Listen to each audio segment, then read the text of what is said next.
Ibulong ito at kusang babalik sa iyo ang ex mo.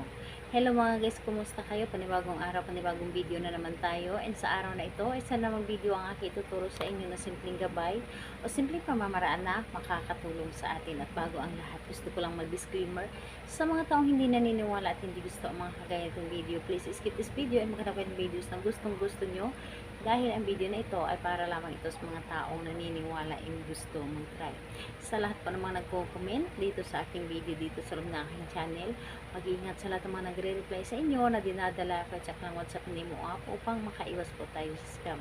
Ngayon ituturo ko sa inyo paano nga ba babalik ng kusa ang inyong ex. Yung tipong hindi siya makatulog dahil lagi kanyang iniisip, at yung tipong hindi siya naging masaya sa kanyang desisyon na iniwan kanya.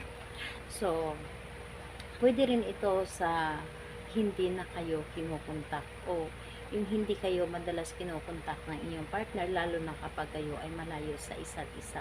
So, dito po is pwede mo itong gawin sa parehas ng kasarian. Syempre, pwede mo itong gawin sa LDR at magkalapit. Ang kailangan lamang natin dito na ihanda is kailangan na lamang dito maghanda ng isang clear glass tulad po nito. So, di bali nang merong print, basta ito ay babasagin. So, ayun po, yun lamang ang dapat nating ihanda. Siyempre, yung lagi kong sinasabi na kapag gagawa tayo ng isang ganitong gawain, dapat ay buo dapat ang ating loob, tiwala at paniniwala sa paggawa dito. Kailangan na naniniwala ka at kailangan na hindi ka nagdududa sa inyong dapat na gawin, at yung tipong pakaramdam po ninyo na para bang hinihila kayo na gawin mo ito. So, kapag ready ka na, ay pwede mo na itong umpisan. So, ang gagawin mo lamang dito, napakadali.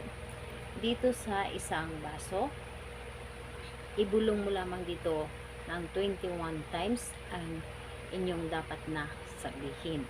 So, halimbawa ganito, pangalan, apelyido, kusa kang babalik sa akin at hindi ka makakatulog, lagi mo akong iniisip at hindi ka maging masaya sa iyong naging desisyon. So, isa, pangalan, apelyido, kusa kang babalik sa akin at hindi ka mapakali, lagi mo akong iisipin at hindi ka magiging masaya sa iyong naging desisyon. So, hanggang sa 21 times. So, kailangan na sakto po siya na 21 times ang inyong pagkasabi dito. Hindi kumulang, hindi sumobra. Kung maaari, ika-count po ninyo gamit ang inyong mga daliri. Dahil ako kapag ganito yung ginagawa ko, ay kinakount ko sa aking daliri. Dapat ay nasa focus ka at kailangan na wala ka mga iniisip na mga problema para mas mabilis mo siyang gagawin. So, kailangan na hindi rin siya basta na binubulong mo lamang dito. Kailangan na nanggagaling mismo sa inyong puso ang inyong mga sinasabi.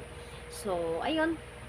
Pagkatapos nun, ang baso na ito ay taob mo lamang dito sa iyong palad at isipin mo lamang siya ng mga ilang segundo, i-visualize mo lamang siya.